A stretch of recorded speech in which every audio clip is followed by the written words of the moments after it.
우리 성도 여러분, 우리는 교회 생활을 하면서 이따금 묵은 장딱 이런 말을 잘 쓰고 우리가 듣고 있죠. 묵은 장딱, 무슨 뜻일까요?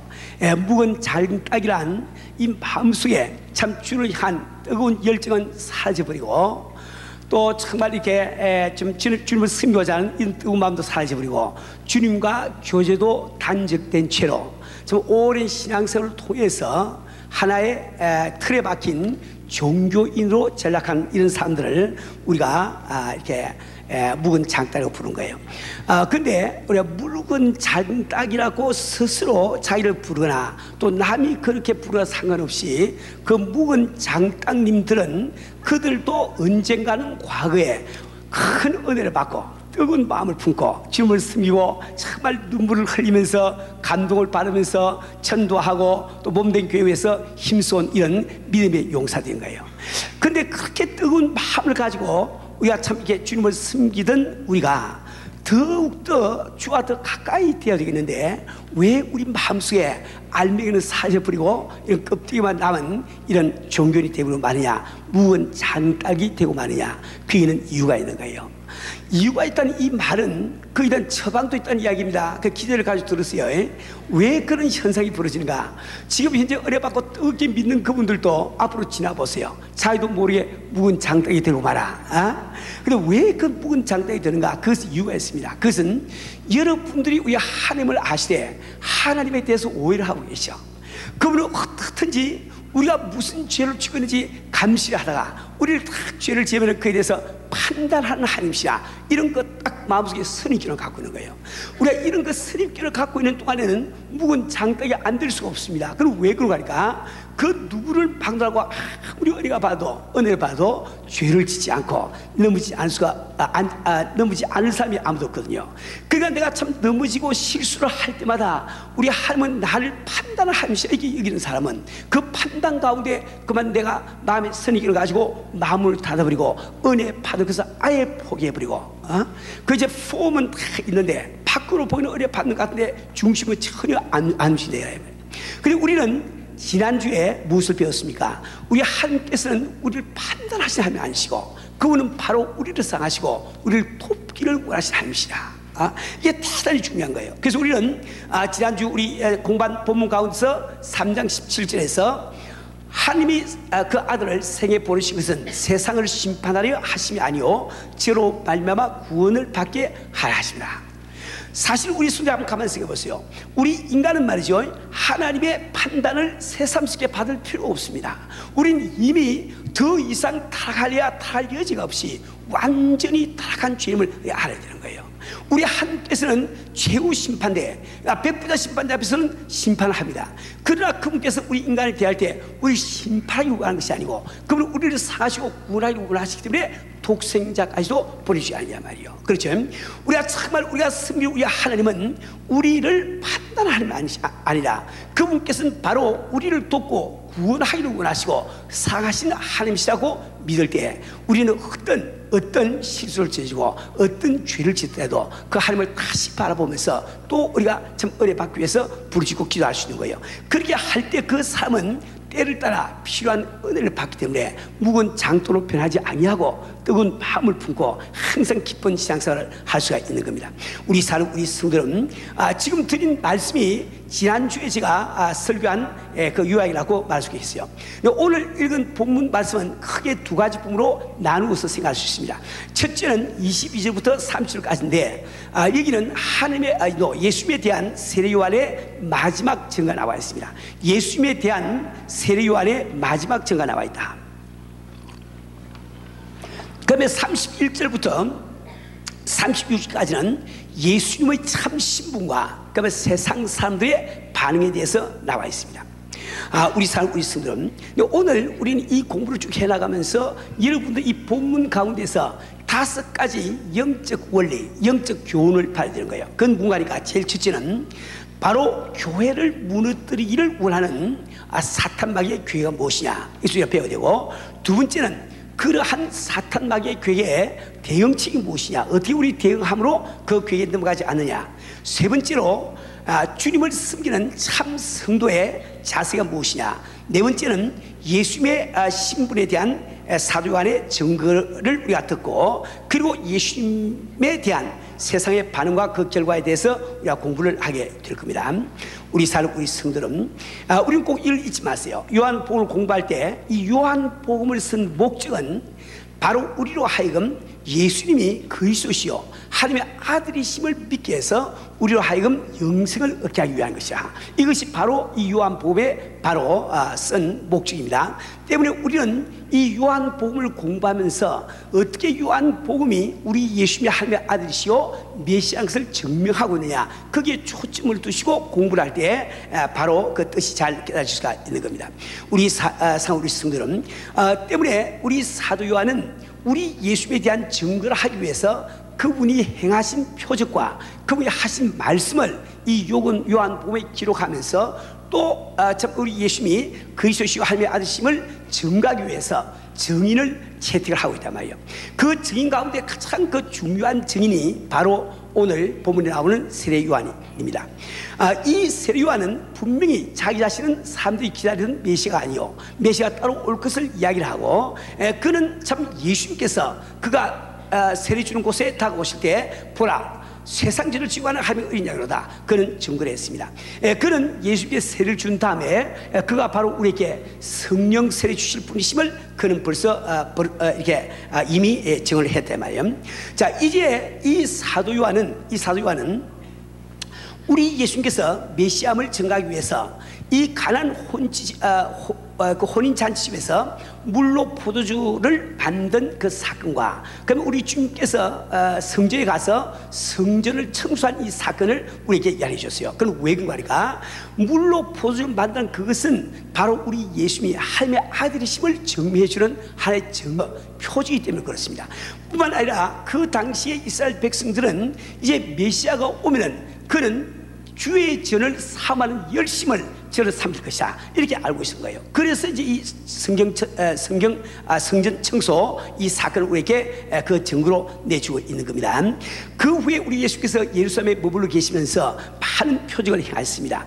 그리고 3장에 와서 드디어 니고데모와의 이 대화를 통해서 우리 주님은 우리 인간이 하늘나라에 들어가기 위해서는 반드시 성령 세례를 받아야 된다. 그래서 폼이 말씀하시고 성령 세례 받는 조건은 다른 것이 아니고 하나님이 보내신 그분의 아들 예수 그리스도를 믿는 것이다, 이렇게 선을 했단 말입니다.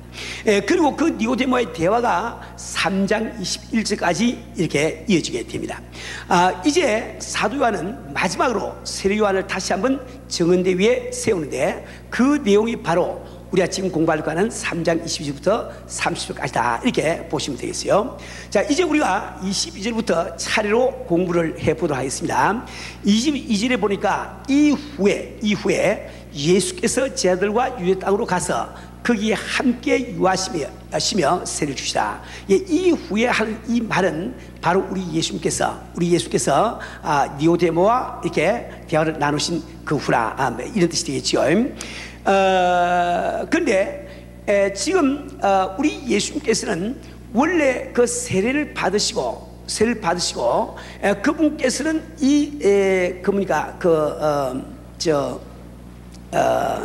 갈릴리 지역에서 제자들을 갖다가 부르시고 거기서 사역을 하시다가 유월절을 지키기 위해서 그분께서 예루살렘에 올라오셔서 그 예루살렘에서 이제 사역을 또 하시는 거예요.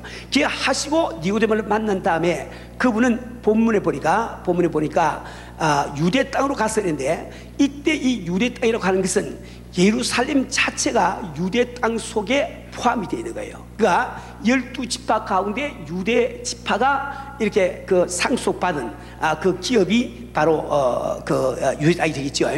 그런데 여기 지금 유대 땅이라고 하는 것은 바로 예루살렘이라고 하는 그 성 도시를 떠나가지고 시골로 갔다, 이런 그 뜻이 되겠습니다. 근데 거기서 제자들과 함께 유하시면서 세례를 주시라고 되어 있는데, 우리가 이 4장 2절에 가보면은 우리 예수님 자신이 세례를 준 것이 아니고 예수의 제자들이 세례를 준 것으로 되어 있습니다. 그런데 이때는 시기적으로 세례 요한이 아직 옥에 갇히기 전이었습니다. 다시 말하면 이 세례 요한의 사역과 우리 주님의 사역이 함께 이게 중복된 이런 짧은 시였다고 하겠어요.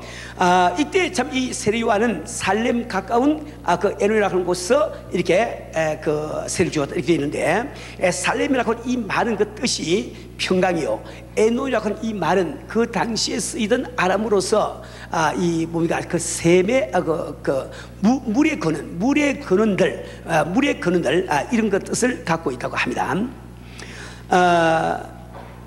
세례요한이 이 옥에 갇히고 드디어는 목배임을 받아서 죽게 되는데, 이런 사건들은 마태복음 14장 1절부터 12절, 또 그 다음에 거기는 안 적혀있는데 마가복음 6장 14절부터 19절 사이에 비교적 자세히 나와 있습니다. 그 당시 이 헤롯 대왕 죽고 헤롯 왕의 아들인 분봉왕 헤롯 이 안티파스가 갈리와 베레아라고 하는 지역을 이렇게 다스리고 있습니다. 이때 베레아라고 하는 것은 우리가 사도행전에서 배운 마케도니아에 있는 베레아하고 다르게, 이 베레아라고 해서 이것은 이제 영어로 하면 P자로 시작이 됩니다. 그런데 이 베레아는 이거 잘 알다시피 여기 지금 예루살렘이 있고 유다 땅이 있고 그 다음에 사마리아가 있고 그 위에 이제 갈리가 있으면은 그 오른쪽에 이렇게 동쪽에 말이죠, 요단강이 있죠. 그 요단강을 건너서 있는 그 지역을 바로 베레아지라고 했단 말이에요. 근데 이 헤롯 대왕의 아들 되는 분봉왕인 헤롯 안티파스가 그 당시 이 갈리와 이 베레아라고 하는 지역을 다 다스리고 있었는데, 안티파스 말이죠, 자기하고 배다른 동생의 필립이라고 하는 사람이 있습니다. 그분도 그 당시에 왕이라는 칭호를 분봉왕으로 그걸 받고 있었는데, 원래 이 헤롯 대왕은 아내가 여리사람이었습니다. 그 여리사람이었기 때문에 그 여리사람 각기 통해서 난 이 자손들 그 계보가 말이지 굉장히 아주 복잡하다고요. 복잡한데, 여하튼 필립은 다른 어머니를 통해서 낳은 그 헤롯 대왕의 아들인 거예요. 근데 그 필립 왕의 헤롯 필립의 그 아내가 헤로디아, 그 유명한 헤로디아인데, 이 헤로디아도 따지고 보면은 헤롯 왕의 또 다른 아내에서 난 아들에서 난 딸인 거예요. 그러니까 헤롯 왕의 손녀 되는 사람이 바로 헤로디아입니다. 그러니까 이 헤로디아하고 빌립 왕은 무슨 관계 될까요? 삼촌 초과 관계 되죠. 그런데 함께 결혼해서 살았대 말이요. 근데 이 안티파스 이 왕이 말이죠, 필립 왕의 아내인 그 헤로디아를 보고 그만 홀딱 반해가지고, 또 그 헤로디아도 그만 안티파스 왕에게 반해가지고, 둘 다 결혼하고 있던 사람이 다 이혼을 하고 둘이서 결혼해서 함께 살고 있단 말이에요. 그 당시에 아주 대쪽 같은 세례요한이 그걸 가만히 둘 리가 있습니까? 아주 공공연하게 헤롯 왕에 대한 그 죄악, 헤로디아에 대한 그 간음한다고 말이야 막 외치다고요. 그뿐만 아니라 그들이 저지르고 있는 많은 죄악을 딴 사람은 두려워서 쉬쉬하고 있는데, 세례요한은 공공연하게 그걸 막 질타하고 했단 말이에요. 그래서 이제 할 수 없이 이 안티파스 왕이 세례요한을 잡아가지고 옥에 가두게 됩니다.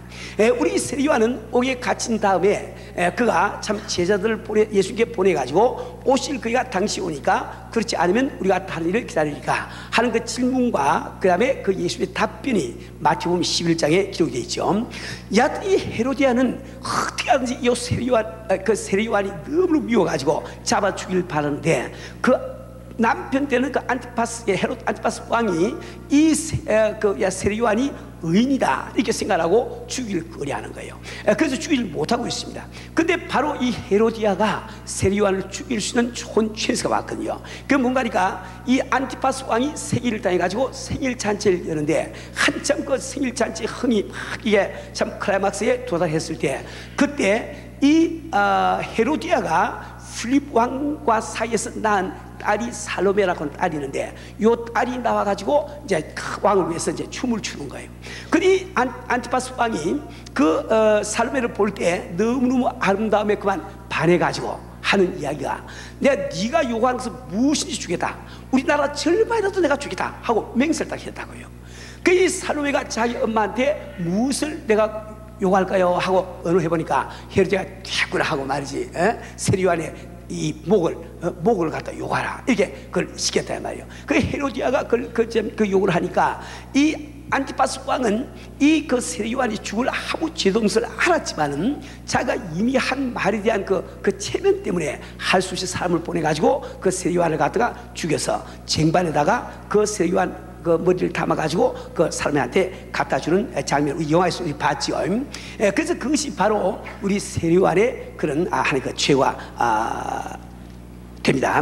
자, 근데 그 세례 요한이 아직 옥에 갇히기 전에 살렘 가까운 에논에서 세례를 베풀고 있습니다.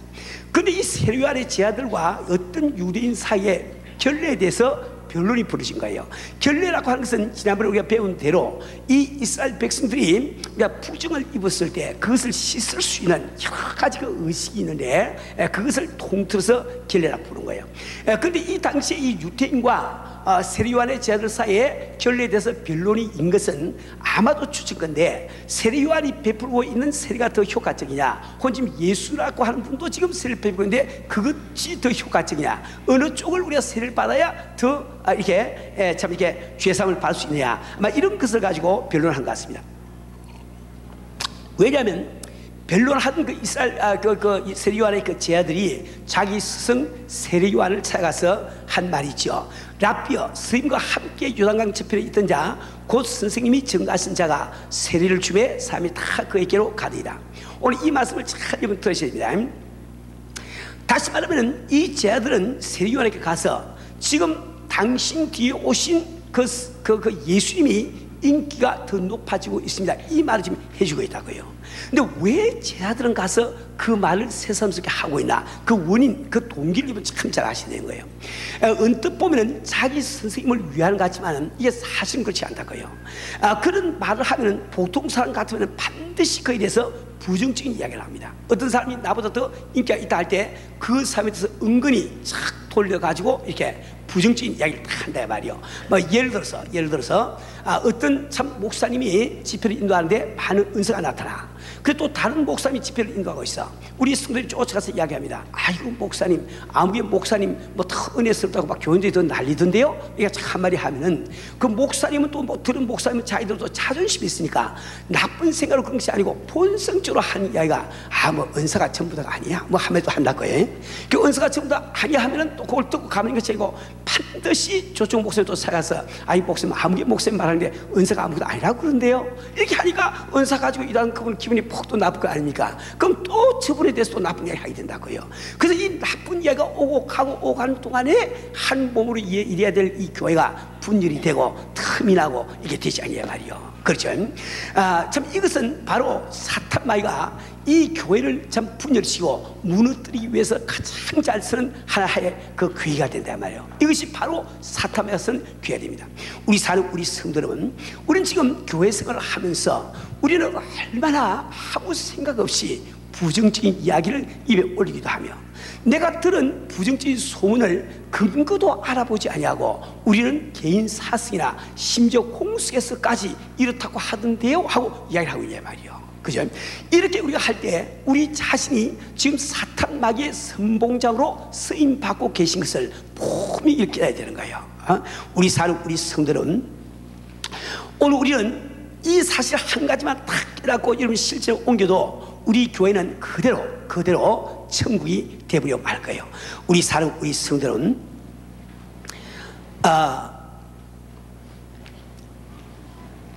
우리가 필요 없는 근거 없는 이 부정적인 말을 하게 될 때 그 결과는 엄청난 이런 결과가 올 수도 있습니다. 이런 이야기였어요. 어떤 이 동네에 아주 단란한 젊은 부부가 살고 있어 갑니다. 그들은 결혼해서 아기 둘을 낳았어요. 그런데 그들의 사는 모습은 온 동네 사람들이 볼 때 하나의 즐거움이었습니다. 참 아침에 이게 참 이 출근을 할 때는 참 아내가 나와서 다정하게 참 키스하고 떠나는 그 모습, 또 그 남편이 퇴근하고 들어오면은 그 아내가 참 틀림없이 대문가까지 마중 나와서 끌어안고 이게 그 환영하는 모습, 이것은 동네 사람들이 보기에 참 아름다운 관계이다 말이요. 근데 어느 날 그 동네 어떤 부인이 자기가 아무 근거 없이 들은 말만 가지고 그 부인을 찾아서 이야기를 한 거예요. 당신 남편이 이러이러한 여자하고 관계가 있다고 하던데 이렇게 이야기해버린 거예요. 이것을 알지 못한 남편은 평소와 똑같은 마음으로 그날 퇴근해서 자기 집으로 돌아왔습니다. 돌아왔는데 참 대문까지 나와서 맞이할 아내가 나와 있지 않는 거예요. 그는 깜짝 놀라서 집에 들어가 보니까 집에도 아내가 보이지 않는 거예요. 아무리 다 찾아도 아내와 아이들이 보이지 않는단 말이에요. 그는 온 집안을 다 찾다가 마지막에 지하실에 내려가 봤더니 이미 아내와 두 아이는 목을 달아매고 죽은 시체가 되어 있단 말이에요. 그 단란하게 살던 남편 하나만 의지하고 살던 그 아내가 자기 남편이 딴 여자와 관계가 있다고 할 때 이것을 어떻게 감당할 길이 없어. 그는 먼저 자기 아이들을 고생시키기 위해서 먼저 목을 달아매서 죽이고 자기도 목을 달아매서 죽을 말단 말이에요. 우리가 하나 한 번 하는 그 쓸데없는 이 부정적인 말 때문에 그 생명이 죽었을 때 우리는 그걸 갚을 길이 없단 말이에요. 그렇죠? 우리 사는 우리 성도는 우리는 정말 오늘 이 말씀을 고리 기억하시고, 제가 이 말씀을 가지고 지금 강조해서 말씀하지 그 이유를 잘 알아야 됩니다. 우리 지금 오늘 많은 교인들 가운데 예수를 믿으면서 너무나 쓸데없는 말 하는 분이 많이 계셔. 부정적인 말 하는 분이 많이 계셔. 근거도 없는 소문을 가서 본인에게 이야기해 주는 사람이 많이 있단 말이야. 아무개가 그렇게 하더라, 아무개가 저렇게 하더라 말이지. 우리 사람 우리 성들은 이것은 바로 교회를 무너뜨리는 마귀의 괴에 걸려드는 첫 번째 그림을 꼭 기억하시고 우리 마음속에 다짐을 꼭 하셔야 됩니다. 그런데 이 사탄 마귀는 왜 우리를 이렇게 떼어놓기를 원하는가? 왜 우리끼리 시기 질투하고 서로 이렇게 갈등을 하기를 원하는가? 그 이유가 있다고요. 우리가 사랑으로 온전히 하나가 되어 있을 때 사탄 마귀는 절대로 우리를 무너뜨릴 수 없습니다. 쓰러뜨릴 수 없는 거예요. 근데 우리가 한 사람 한 사람 따르고 있을 때 사탄 마귀는 얼마든지 우리를 쓰러뜨릴 수가 있다 말이에요. 이솝 우화에 이런 이야기가 있습니다. 황소 4마리가 살았답니다. 이 황소 4마리는 너무너무 서로 사이가 좋아가지고 풀도 같이 뜯어먹고 잠도 같이 자고 같이 다니는 거예요. 같이 다니는 거예요. 근데 그곳에 사자 한 마리가 있는데 이 황소를 좀 잡아먹었으면 좋겠는데 네 놈이 같이 다니니까 어떻게 잡아먹을 길이 없단 말이에요. 한 놈씩 1대1로 붙으면 자기가 꼭 이기겠는데 네 명이 한꺼번에 막 달라드니까 사자도 어떻게 할 수가 없거든. 그래서 잡아먹지 못하고 침만 흘리고 있다가 자기가 생각하다 괴책을 만든 거예요. 그래서 한 번 딱 보았더니 황소 3마리가 앞에 가는데 한 마리가 뒤에 딱 들어서 가고 있어. 얼른 딱 따라서 귀속말로 이야기했다고요. 야, 저 황소 3마리가 너 흉보고 있어 하면 딱 하고 사라져버렸다고요. 그리고 이 황소가 좀 이상할 거 아니에요. 근데 이 사자는 귀를 봐가지고 4마리께 각기 그 이야기를 다 해버렸단 말이에요. 그렇게 정답게 사랑하던 참 그 황소 4마리가 서로 이제 같이 있지 않고 따로 떨어지시단 말이에요. 결과는 어떻게 되겠습니까? 그 사자가 와서 한 마리씩 차례차례로 잘 잡먹겠죠. 그렇죠. 사탄 마귀가 우리를 갖다가 분열시키고 하는 것은 바로 우리를 잡아먹기 위해서 하는 거예요. 왜 우리는 구역 예배를 보고 우리 구역 교제를 함께 가기를 그토록 원합니까? 왜 함께 모일 때 사탄 마귀는 못 이깁니다. 그러나 당신이 혼자 있어 보세요. 독불 장군이었습니다. 반드시 사탄 마귀의 괴에 들어가야 되단 말이에요. 우리 사랑 우리 성도는 우리는 이 부정적인 말, 쓸데없는 말, 근거 없는 말, 이것을 하는 것을 우리는 정말 이렇게 조심을 하지 않으면 안 되겠습니다. 우리는 정말 우리 주변에서 그런 교회를 많이 보지요. 그 교회 속에서 쓸데없는 소문 때문에, 쓸데없는 그 이야기 때문에 교회가 분란이 일어나고 교회가 넘어지는 이런 경우를 얼마나 봅니까? 교회에서조차도 쓸데없는 말, 이런 헛소문 가지고 얼마나 그걸 하냐 말이에요. 우리 성도는 우리가 근거 없는 말을 던지고 헛소문을 내게 되면 그 결과는 돌이킬 수가 없습니다. 예를 들어서 어떤 교회에서 말이죠, 어떤 여자 집사님이 목사님에 대한 어떤 잘못된 소문을 듣고 그 근거도 알아보지 아니하고 그것을 교인들에게 막 이야기했다고요. 교인들에게 이야기할 뿐만 아니라 동네 사람들에게 다 이야기했습니다. 그래서 그 목사님은 마음이 상하고 어려움을 많이 당했다고 그래요. 근데 얼마쯤 지난 다음에 그 여자 집사님은 자기가 한 말이 근거 없는 말임을 이제 발견하게 되었습니다. 그는 너무 이렇게 놀라가지고 주 앞에 간절히 눈물로 회개하고 목사님 찾아갔어요. 목사님, 제가 목사님에 대해서 이렇게 나쁜 말을 해가지고 됐으니 나를 좀 용서해 주세요, 이렇게 이야기했습니다. 근데 목사님께서 제가 집사님을 용서하지요. 그러나 용서하기 전에 꼭 한 가지를 해야 될 일이 있습니다.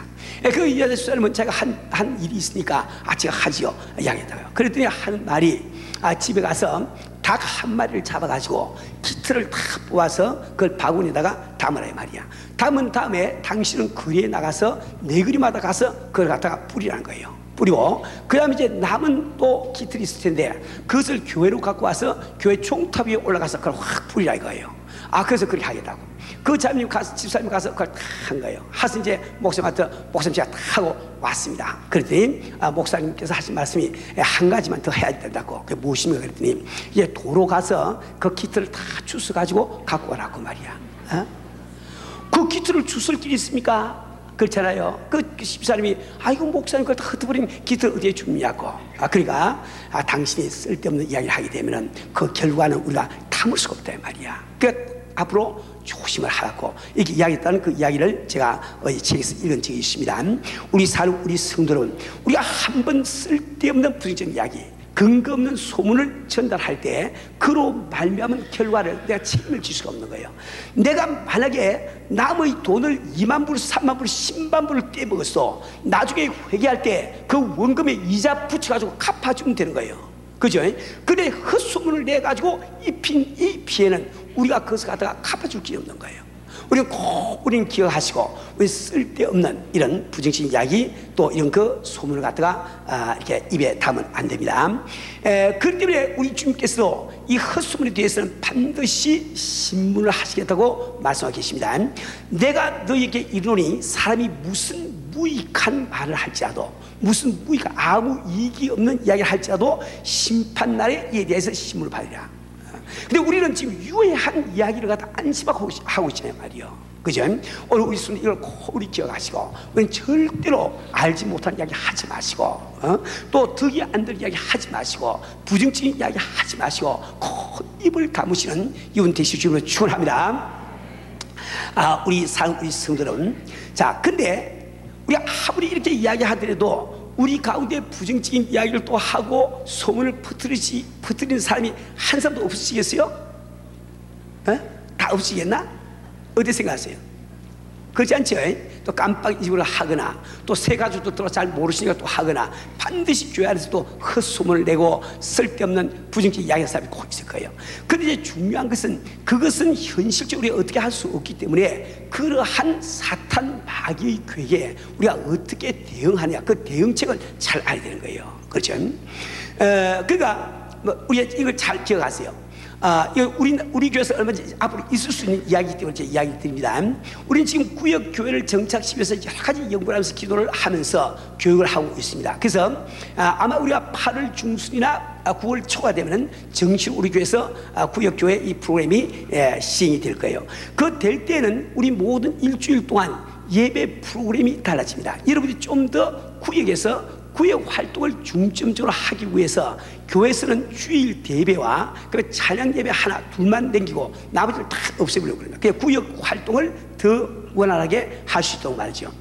그래서 이제 우리 주일 예배 다음에 찬양 예배를 어떻게 보는 거 하니까 우리가 주일날 예배 본 다음에 1시간쯤 후에 이 자리에서 찬양 예배를 드린단 말이에요. 근데 이 찬양 예배는 수요 기도회와 금요 철야 기도회를 합친 것이다 이렇게 보면 되겠어요. 그래서 그 시간에는 우리가 찬도 많이 부르고 기도도 많이 하고 말씀도 듣고 안수기도 받고 이런 그 시간 우리가 가지게 많은 우리 은사도 체험을 하게 되고 스미등도 체험을 하게 될 겁니다. 그렇게 되면은 우리 구역 예배는 주로 금요일날 모이는 것을 원칙으로 하지만은 우리 교인들 가운데는 가기를 하시기 때문에 금요일날 8시부터 8시까지 도무지 모이지 못한 또 구역들이 있을 거예요. 그런 구역들은 할 수 없이 종전대로 주일날 구역 예배를 드리게 되니까 그 주일날 오후에 하는 창예배 참여를 못하지요. 못하니까 저희들이 할 수 없이 금요일 저녁에 또 8시부터 찬양 예배를 만들어서 이게 우리가 주일날 구역 예배를 볼 수밖에 없는 교인들이 참석할 수 있는 사람은 참석할 수 있는 기회를 갖다 드린단 말이에요. 근데 이런 찬양 예배 같은 것은 의무가 아닙니다. 여러분을 돕기 위해서 교회를 받는 것이 절대 부담감을 가지면 안 돼. 여러분이 은혜 받고 마음대로 기도하고 은사 체험하기 위해서 돕기 위해서 이 프로그램을 만드는 것이 여러분에게 어떤 강제성을 가지고 꼭 우리 은혜교회는 와야 된다 이렇게 하기 위해서 한 게 아니에요. 교회라고 하는 것은 강제성을 띌 수가 없지 않습니까? 그죠? 내가 월급 주고 있지도 않고 그러니까 어떻게 강제성을 띄겠나? 그래서 완전히 우리 성도들을 기억할 때 교회에서 하는 모든 프로그램 모든 일은 나를 위해서 도와주기 위해서 한 것이다. 마음을 가볍게 가시고 도움을 받기를 원하는 사람은 오시고 도움 필요 없다고 생각하면 안 오시면 돼. 그리고 감사히 그저 주일날 예배라도 잘 참석하세요. 시험 들지 말고. 무슨 알겠어요? 자, 그런데 요 두 예배를 이제 내가 지금 현재 우리 교회 부목사님 가운데 한 분을 갖다가 주일날 오후에 자기 예배를 인도시키고 또 한 분을 갖다가 금요일 쪽에 인도시킬 거예요. 그럼 분명히 또 여러분 가운데서 그 말 하고 싶은 사람이 나올 거예요. 이쪽 목사님에게 가서 말이지, 아이고 저 목사님이 인도하시는데 사람들이 뭐 굉장히 은혜 받고 사람들이 많이 모이던데요. 그 말 무엇을 하나?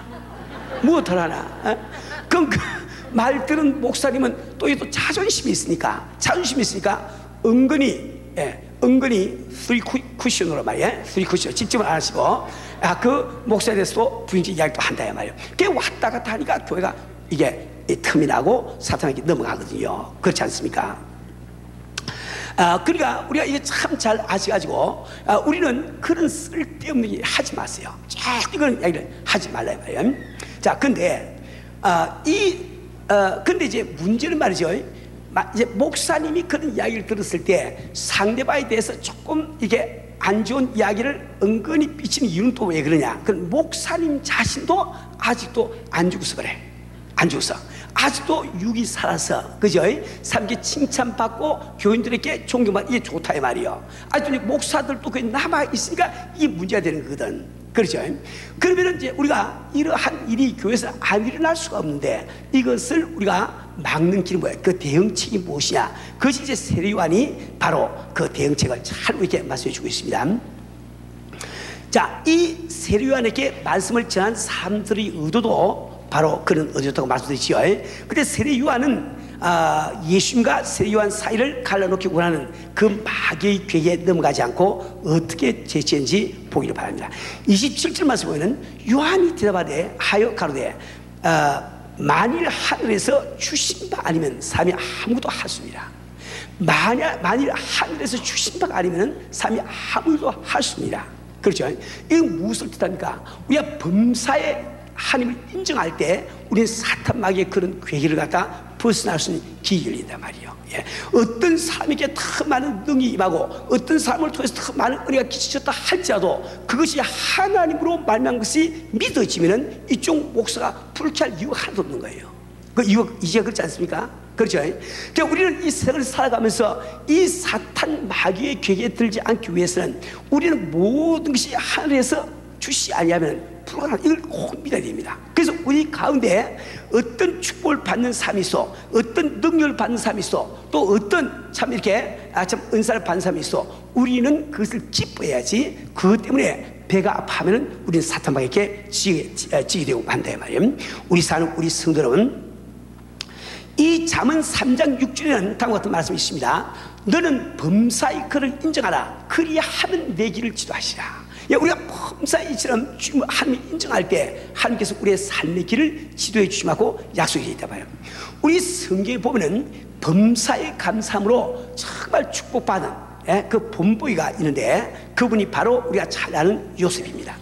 이 요셉은 나이가 17 될 때 10형제에게 팔려서 애굽의 노예로 팔려가지 않았습니까? 그래서 참 많은 그 고생을 하다가 하나님의 손길이 함께해서 그는 드디어 애굽의 국무총리까지 올라갔단 말이에요. 그때 이제 이 가나안에서 팔레스타인 지역에 가뭄이 들어가지고 양식이 없으니까 그 야곱의 10아들, 즉 이 요셉의 형들이 양식 구하기 위해서 다 애굽으로 왔다고요. 그래서 몇 번 왔다 갔다 하던 차에 나중에 마지막에 국무총리를 직접 만났는데 그때 그 국무총리가 다른 사람이 아닌 자기들이 팔은 요셉 동생이라는 것을 깨달았다고요. 그때 그들은 이제 큰일 났구나, 이제 죽었구나 하고 펄펄 이렇게 뜰 때 그때 이 요셉이 한 말이 창세기 45장 5절에 기록이 되어 있습니다. 당신들이 나를 이곳에 팔았으므로 근심하지 마소서, 한탄하지 마소서. 하나님이 생명을 구하시고 나를 당신들 앞에 보내신 것입니다. 우리 성도 여러분, 우리는 정말 이 범사의 하나님을 인정함으로 우리를 분리시키기 원하는 사탄 마귀의 괴계를 무리칠 줄 알아야 됩니다. 우리가 범사의 하나님을 인정할 때 우리 모든 것이 하나님부터 온 것임을 우리가 알고 다 이렇게 기쁨으로 우리가 할 수 있는 거예요.